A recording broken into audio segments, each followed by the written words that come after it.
ইসলাম সবচেয়ে জঘন্য শাস্তি রেখেছে জেনা এবং ব্যভিচারের জন্য। আপনারা জানেন সবচেয়ে কঠিন শাস্তি।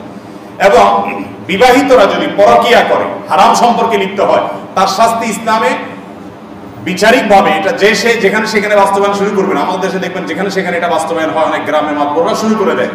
এটা বিচারিকভাবে যথাযথ নিয়মে বাস্তবায়িত হবে। সবচেয়ে কঠোর শাস্তির কথা এই বিবাহ বহির্ভূত সম্পর্ক, সেটা যদি জেনা পর্যন্ত চলে যায় এবং প্রমাণিত হয়, তার জন্য রয়েছে দুইটা শাস্তি ইসলামে। একটা হলো পৃথিবীতে যদি কেউ ফাসাদ সৃষ্টি করে, কোন দেশে যদি কেউ দাঙ্গা হাঙ্গামা সন্ত্রাস আর ত্রাসের সৃষ্টি করে, এরকম সন্ত্রাস, যে সন্ত্রাসটা ব্যক্তি পর্যায়ে নয়, ওটা সমাজের মধ্যে আতঙ্ক সৃষ্টি করে, অশান্তি সৃষ্টি করে, এই হাঙ্গামাকারীদের এবং বিবাহিত নারী পুরুষ জেনায় লিপ্ত হয়ে সেটা প্রমাণিত হবে, এই দুইটার শাস্তি গোটা কোরআনে শত বিষয়ে আপনি দণ্ডবিধি খুঁজে পাবেন, শত শত দণ্ডবিধি আপনি খুঁজে পাবেন। এর ভিতরে এই দুটো বিষয় দেখবেন সবচেয়ে কঠিন এবং সবচেয়ে করুণ এবং সবচেয়ে মর্মান্তিক শাস্তির কথা বলা হয়েছে। বিবাহিত নারী পুরুষ জেনা করে প্রমাণিত হলে পাথর মেরে মৃত্যু নিশ্চিত করতে বলা হয়েছে। সাধারণভাবে না যে তার শুধুমাত্র শির পুড়িয়ে দাও, ফাঁসিতে ঝুলিয়ে মেরে ফেলো, নো, তিল তিল করে তাকে হত্যা করার কথা বলা হয়েছে। আজও পর্যন্ত আমাদের অনেকের কাছে বুঝে আসে না এটা কেন। ভাই জেনা হয়েছে, এখানে কোনো মানুষ খুন হয় নাই, জেনা হয়েছে কারো বাড়িতে আগুন দেওয়া হয় নাই, জেনা হয়েছে দুইজনের আন্ডারস্ট্যান্ডিং, মিউচুয়াল আন্ডারস্ট্যান্ডিং এর মাধ্যমে। এখানে ধর্ষণ হওয়ার বিষয় না যে জোর হয়েছে, ব্যক্তির স্বাধীনতা, যার যার ভালো লাগছে, অন্যায় করছে, হারাম কাজ করছে বুঝলাম, তাই বলে মেরে ফেলতে হবে, তাও এরকম নির্মম ভাবে, কারণ কি? এবং জেনা হলে তার শাস্তি এত কঠোর কেন? কিন্তু আপনি যে নামাজ এক ওয়াক্ত না পড়েন সারা সপ্তাহে, ইসলাম বলে নাই কোন ইসলামিক দণ্ডবিধি আলোকে, ইসলামিক বিচার ব্যবস্থায় কোন বিচারক আপনাকে এত বেত্রাঘাত করবে, অমুক শাস্তি দিবে, এরকম কোনো কিছু ঠিক করে দেয়।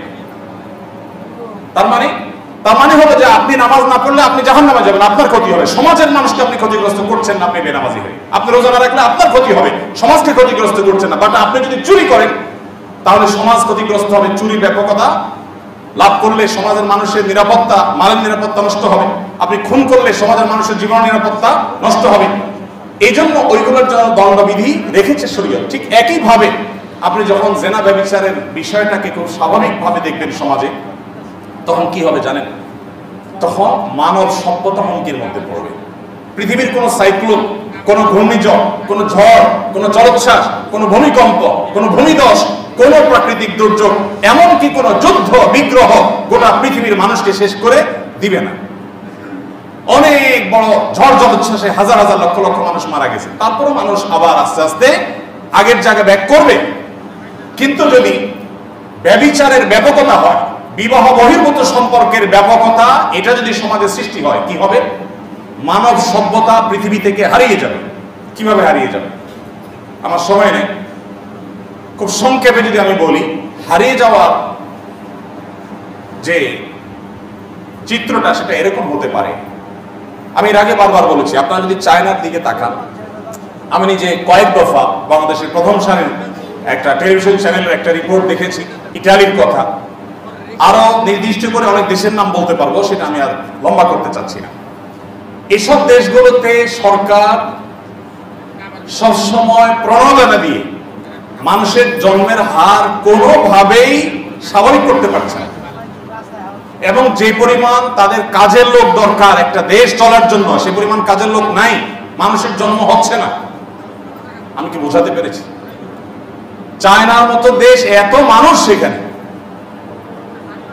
উন্নত অনেক দেশ আছে, সেখানে এখন সন্তান জন্ম দিলে বাবাকে গিফট, মাকে গিফট, সন্তানকে গিফট, প্রণোদনা, টাকা পয়সা, কি চাই সব দিবে, তাও সন্তান জন্ম দাও। বাট সন্তান জন্ম হচ্ছে না। কারণ কি জানেন? একটাই কারণ, আর কোনো কারণ না। সেটা হলো বিবাহ বহির্ভূত সম্পর্ককে সেই সমাজগুলো স্বাভাবিক করে ফেলেছে। এর ফলে কি হয়েছে? এর ফলে সন্তান জন্ম দেওয়ার প্রবণতা মানুষ হারিয়ে ফেলেছে। এগুলো মানুষের দরকার হয় না, কেন সন্তান জন্ম দিতে যাবে? এই ঝামেলা কেন যাবে? তার দরকার মিউচুয়াল আন্ডারস্ট্যান্ডিং এর মাধ্যমে তার সেক্সুয়াল চাহিদা পূরণ করা, সেটা তো হয়ে যাচ্ছে। কেন সে সন্তান বিয়ে করতে যাবে? বিয়েই তো করতে যাবে না। যে যার সাথে যখন ইচ্ছা তখন ডেটিং করতেছে, লাইফ পার্টনার চেঞ্জ করতেছে, দরকার হচ্ছে না। আপনি এর বিপরীতে মুসলমান সমাজ দেখেন, সারা পৃথিবীতে এই সমস্যাটা বড় কোনো পর্যায়ে নেই। আমাদের বাংলাদেশে জন্মের হার কমতে কমতে এমন একটা পর্যায়ে আসছে, প্রেডিকশন আপনারা অনেকে জানেন, অনলাইনে খুঁজলে পাবেন, যে ভবিষ্যৎবাণী বলছে যে এই হার যদি চলতে থাকে তো আর কয়েক যুগ পরে ঢাকা শহরে ফ্ল্যাট ভাড়া নেওয়ার মতো পরিবার, ফ্যামিলি আপনি খুঁজে পাবেন না, খালি থাকবে। অলরেডি কমছে, সেটা আরো যেখানে গিয়ে থামবে। তো আমরা এখনো তাদের ছেলে বহু ভালো আছি, বাট আমরা আস্তে আস্তে ওইদিকে যাচ্ছি, কারণ আমরা পশ্চিমাদের ভালো গুণগুলো নেই না। তাদের কুকুর যদি রাস্তায় পায়খানা করে, তারা গাড়ি থেকে টিস্যু নিয়ে সেটা তুলে নিয়ে ডাস্টবিনে ফেলে, আমরা তাদের ভালো গুণটা নেই না। আমরা তাদের যত খারাপ গুণ আছে, আমাদের মিডিয়াগুলো দেখবেন, ওদের দেশের বেহায়াপনাকে এখানে আমদানি করবে, ওদের দেশের অশ্লীলতাকে এখানে আমদানি করবে, ওদের দেশের পরকীয়কে এখানে আমদানি করবে, ওদের নাটক সিনেমাকে এখানে আমদানি করবে, ওদের ভালো গুণগুলোকে এখানে আমদানি করবে। সময় তো উপস্থিতি, মানব সভ্যতা হারিয়ে যেতে পারে, কারণ আস্তে আস্তে যে মানুষ জন্মের হার যখন এভাবে কমতে থাকবে এবং মানুষ বিবাহ থেকে সরে যাবে, বিবাহের দরকার কি আর, বিবাহ করবে না, বিবাহ তো ঝামেলা, হ্যাসেল, টাকা পয়সা, কমিটমেন্ট, এটা বিশাল ব্যাপার। আপনারা জানেন যে উন্নত দেশগুলোতে অনেক দেশে আইন আছে যে আপনি বিবাহ যদি একবার করছেন তো এমন ফাঁসা ফাঁসবেন যে এরপর আপনি তালাকও দিতে পারবেন না। ওই ভদ্রমহিলা টর্চার করবে, সহ্য করে দিতে হবে, কারণ তালাক দিলে আপনার অ্যাসেটে অর্ধেক দিয়ে দিতে হবে তাকে। আছে না অনেক দেশে আইন, এ ভয় বিয়েও করে না। ইসলাম এত সুন্দর জীবন ব্যবস্থা যে না, আপনি বিয়ে যেমন করবেন উৎসাহ দেয় ইসলাম, যদি আপনার অসহনীয় পর্যায়ে আপনি চাইলে বিচ্ছেদও যেতে পারেন, তাহলে সম্পদের অর্ধেক দিয়ে দিতে হবে না, তবে হ্যাঁ তার প্রাপ্য যেটা সেটা ঠিকই বুঝিয়ে দিবেন। আল্লাহ তাআলা আমাদের সবাইকে এই ভয়াবহতা উপলব্ধি করার তৌফিক দান করুন। এই ভয়াবহ ব্যাধি থেকে আমাদের সমাজকে আল্লাহ তাআলা রক্ষা করুন। আমাদের দ্বীনি চর্চা বাড়াতে হবে, অশ্লীলতা থেকে নিজেদেরকে সরাতে হবে, চোখগুলোকে নিয়ন্ত্রণ করা, আত্মনিয়ন্ত্রণ করা শিখতে হবে এবং গোটা সমাজকে বাঁচানোর চেষ্টা করতে হবে। আল্লাহ তাআলা আমাদের সবাইকে এই ভয়াবহ ব্যাধির ব্যাপক ক্ষয়ক্ষতিগুলো পুনর্ধাবন করে সেখান থেকে বাঁচার তৌফিক দান করুন। জাযাকুমুল্লাহু খাইরা ওয়া আসসালামু আলাইকুম ওয়া রাহমাতুল্লাহি।